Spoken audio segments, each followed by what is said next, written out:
sir, what do you want to do? Because you just want to be mad at the officer. I'm not mad. Listen to me.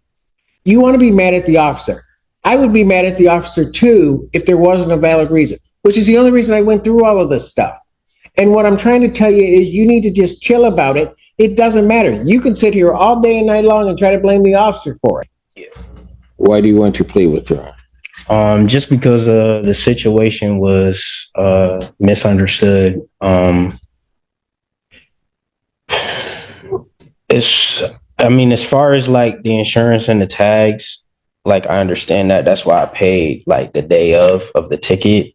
But the officer was following me and then detained me without any questioning and was searching my car for over like 15 minutes. Then tried to get into the trunk of my car when he asked me. Okay, that's why you want to withdraw your plea? I'm trying to get my vehicle back because I can't afford to give $3,000 to get my car back. My car shouldn't have been towed. Hold on a second. Okay, so your car got impounded. Yeah. Okay. All right, let me just ask you this. At the time that you were pulled over, there wasn't... Buckle up, guys. Today we're going to watch the moment tension explodes in court.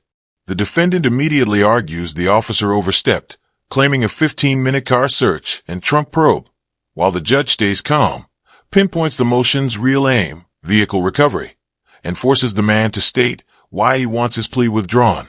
This clip hooks with confrontation and the first clear stakes. You were by yourself? Yeah. Okay. So, there might have been something else here, but I'll just tell you what I can see based on paper.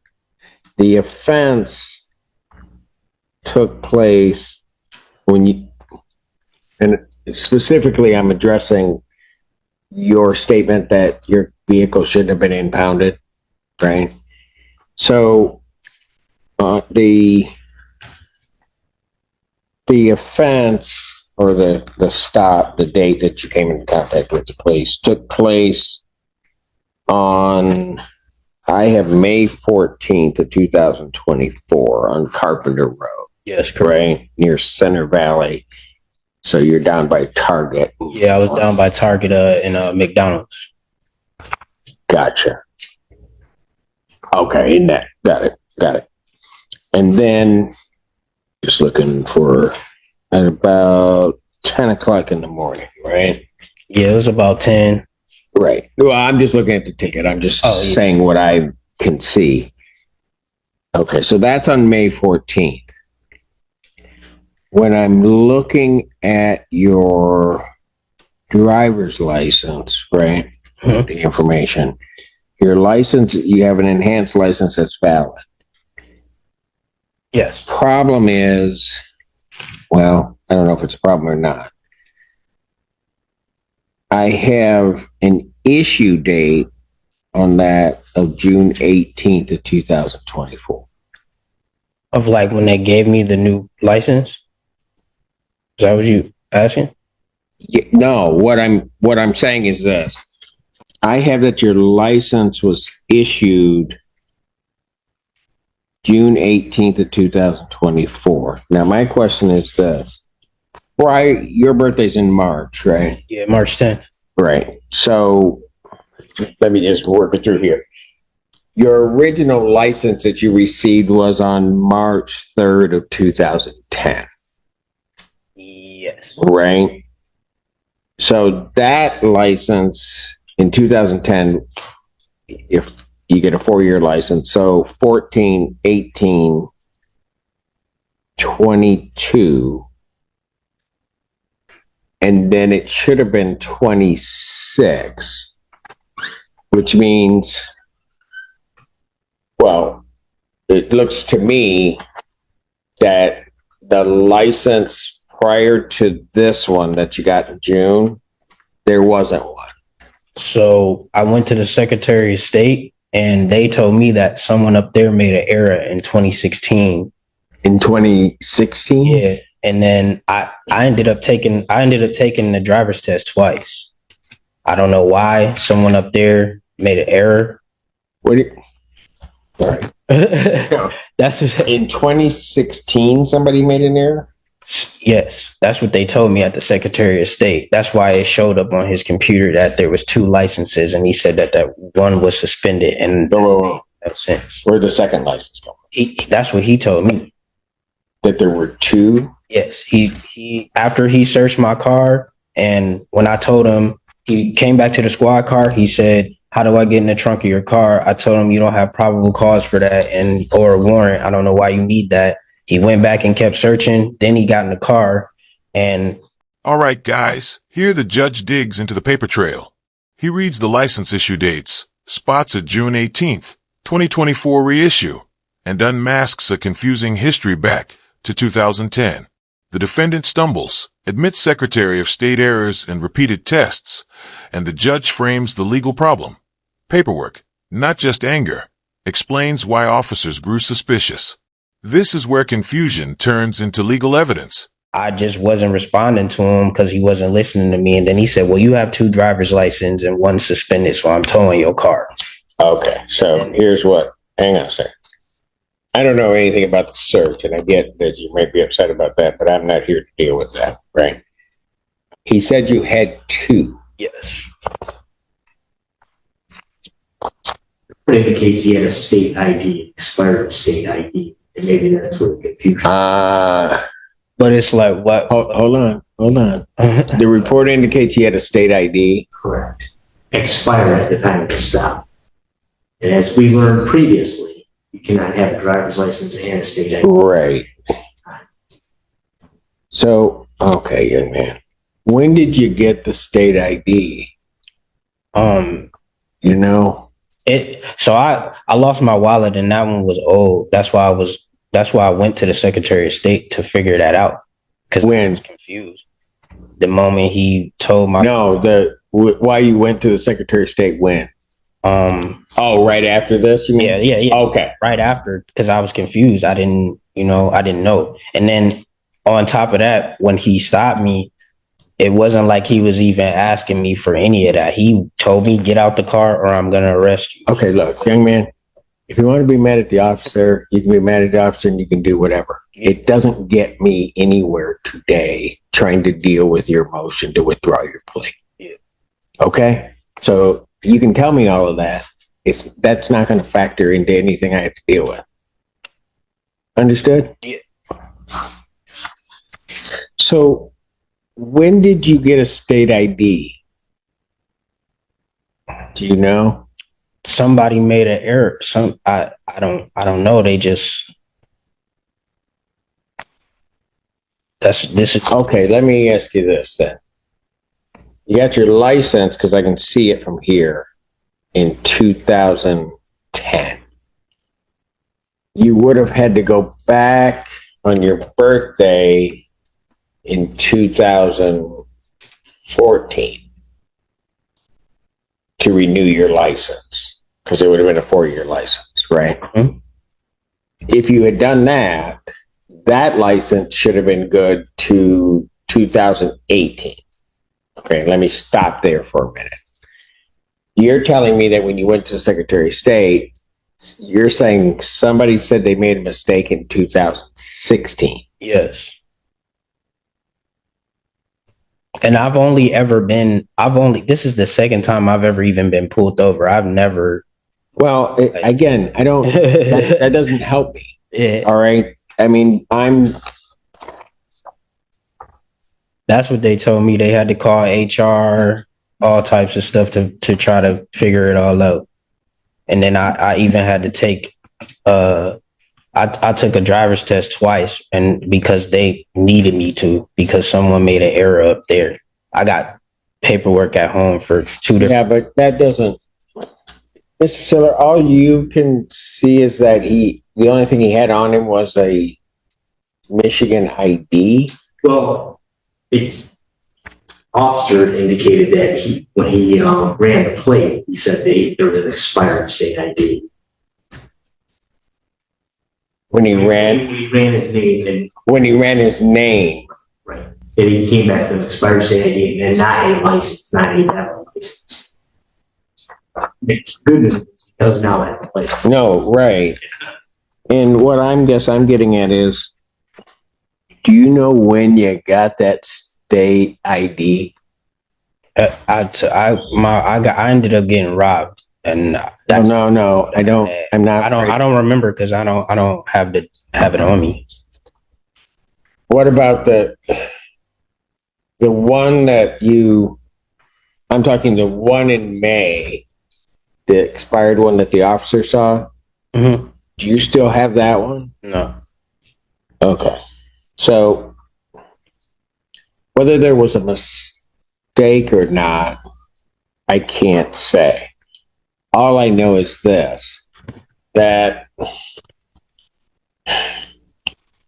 as Mr. Schiller was alluding to, you can't have a state ID and a license at the same time.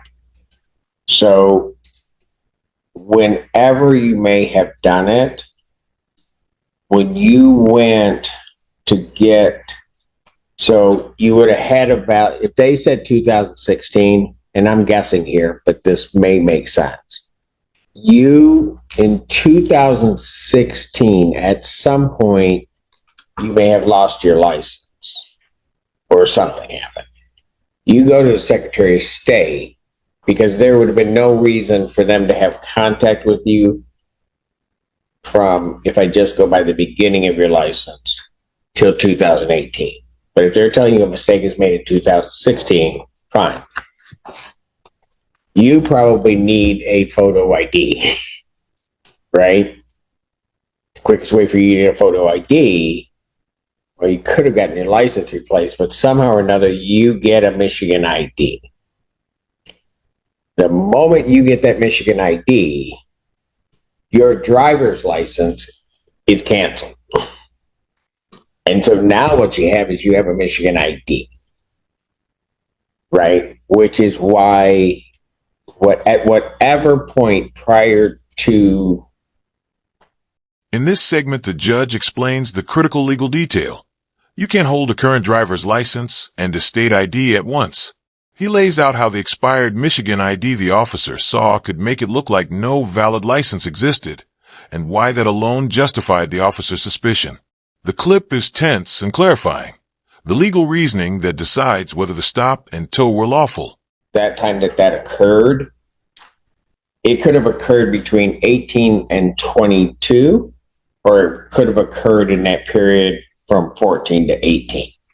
And if they're telling you 16, that's, I bet you, when it occurred. And at some point, you're operating off of a Michigan ID. And then when the officer pulls you over, all you have is an expired ID. Likely when they went in, it really isn't two licenses that he saw, because I don't see another number attached to. Yeah, so when he said that, I was like, that doesn't make no sense. Well, it does, but it's not a license he's looking at. He's looking at what he sees are two forms of ID.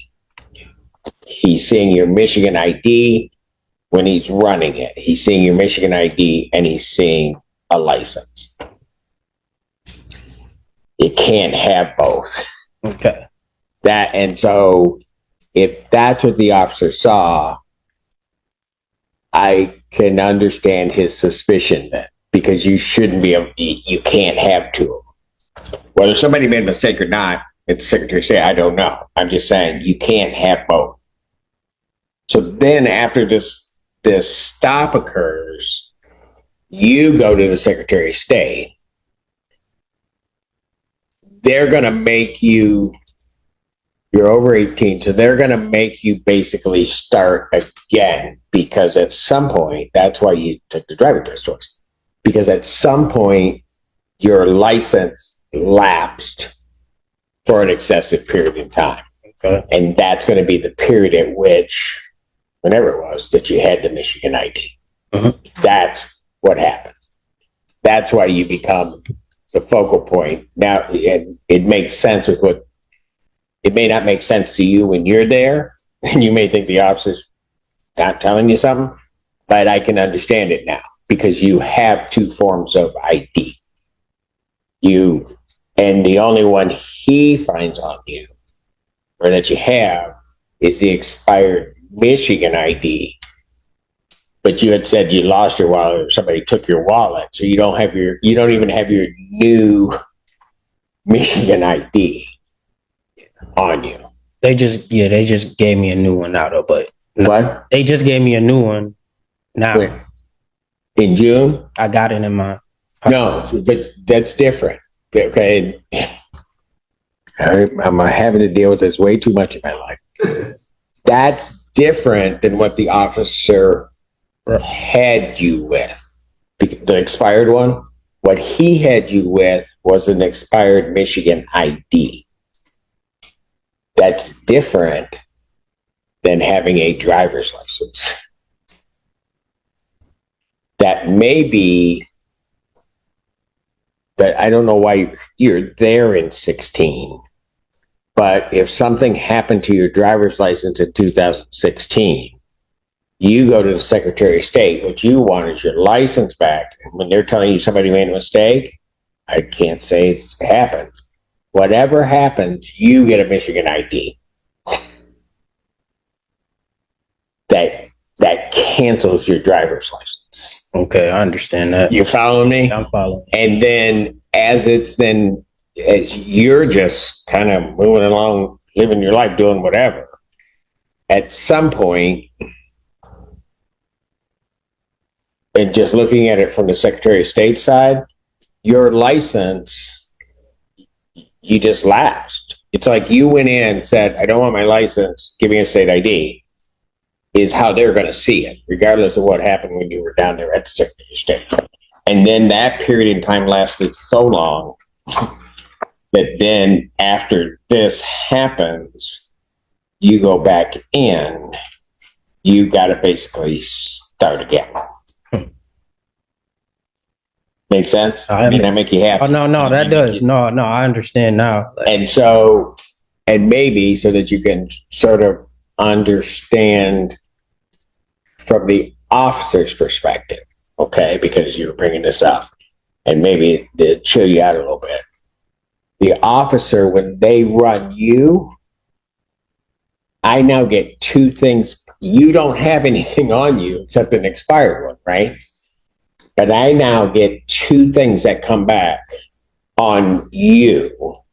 The only thing you can show, I don't want to say it, I'm trying to make it really clear because I think this is what happened when he told you you had two. If I'm the officer, I'm not sure that you ever got a driver's license. Okay, and I'm guessing a little bit, but it makes sense. Because I see two things come up, right? And the numbers are going to be similar, but I see two things come up. And the only thing I've got on you physically is an expired ID, which then leads me to the conclusion that you didn't have a driver's license. But for whatever reason, a driver's license is coming back, but that driver's license is gone. Yeah. Follow me? Mm-hmm. Now, at that point, and I'm going to tell you, even if it were me on the road and I stop you and all of that comes back to me, I'm suspicious of you at that point because those things shouldn't be happening. Right? And it would have almost been, and this sounds crazy, but sometimes life's, it would have almost been better if you hadn't had the expired Michigan ID. Right? Because at that point, I could almost say there's got to be a mistake somewhere. But the moment you had the Michigan ID, I think you just have a Michigan ID that you didn't have a driver's license, but somehow or another driver's license showed. Okay? That's why he probably has the suspicion of what the heck's going on. So I mean, I'm not saying it's your fault, but what I'm saying is, I don't. Now watch the judge close the loop. He walks through how those ID discrepancies create reasonable suspicion and why impound followed. The defendant keeps arguing about plate covers and how the officer knew things beforehand. The judge stays firm, explains police procedure, and shuts down repeated complaints. If you like this breakdown, like the video and subscribe to the channel. We'll see you in the next video. I think it's the officer's fault necessarily, either the raising of the suspicion. Whatever happened, as they're telling you in 2016, this was just waiting to occur at some point. Okay. It was just going to happen. And you So probably walked out of there thinking that you had a driver's license, when really all you had was a state ID, wherever that got messed up. So whether he did that, but he did all that after. Did all whatever. Like, why didn't he run my plate? No, he knows before he's going to say anything to you. I'm telling you right now. Yeah, he didn't run my plate still until after. Not the plate, the license. Even that, he didn't look at none of that until like 20 minutes after. So he does that before he pulls over the car. Pulls over. What you mean?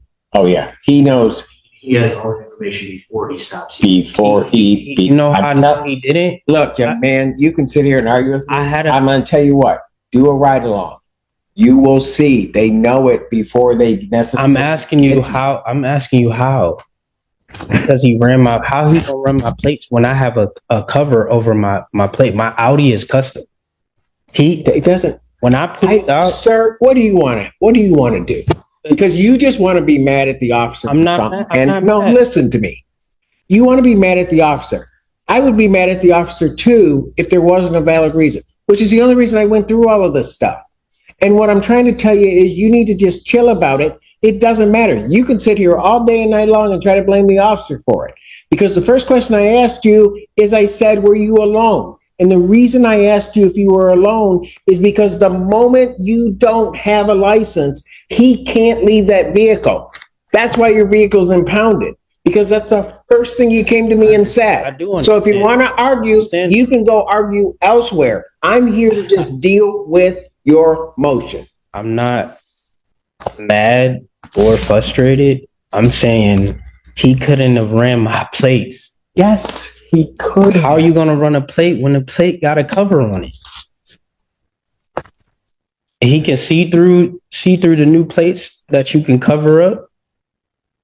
Like, that's what I'm trying to ask. That's what I'm not understanding. When I pulled off on Carpenter, he was coming from Textile. And you're saying your plate isn't exposed on your vehicle? My plate, it's the new plates that you can order. So it can be exposed when I allow it to be. I just picked the car up. The car has been in the shop for months. I haven't driven my car all year. When I pulled off on Textile, he just can't, he was following me. Okay. He's just a bad officer. You know what? Go ahead, sue him. Have your day in court. That's what I'll do. You go ahead and do it, but don't do it here, because I don't have any more time to listen to you. I'm trying to explain it to you, but you want to be hard-headed and not do it. You want to say, how does he know? I'm telling you, before they walk up to that vehicle, they know who you are. Just as simple as that. You may not like it. Everybody else may not like it. That's too bad. What's the basis for your motion? I appreciate that. I'll just sue him. It's what? I'm going to just sue him. It's fine. You're not getting anywhere. That's what I'm trying to tell you. You're being hard-headed.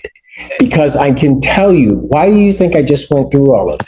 The reason I went through all of that is I can tell you exactly what happened. You didn't have a driver's license, because I can tell from your record, you didn't get a driver's license issued to you until June of this year. Okay.